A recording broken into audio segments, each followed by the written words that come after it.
சந்தனம் மணக்குது, கற்பூரம் ஜொலிக்குது. சந்தனம் மணக்குது, கற்பூரம் ஜொலிக்குது. கந்தகிரி கோயில் வந்தால் நன்மையெல்லாம் நடக்குது. கந்தகிரி கோயில் வந்தால் நன்மையெல்லாம் நடக்குது. சந்தனம் மணக்குது, கற்பூரம் ஜொலிக்குது.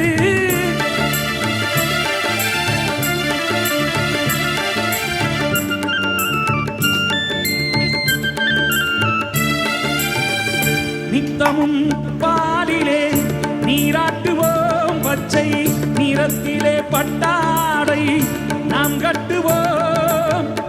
நித்தமும் பாலிலே நீராட்டுவோம், பச்சை நிறத்திலே பட்டாடை நாம் கட்டுவோம். திருநீரின் தத்துவம் தந்தை என்போம்.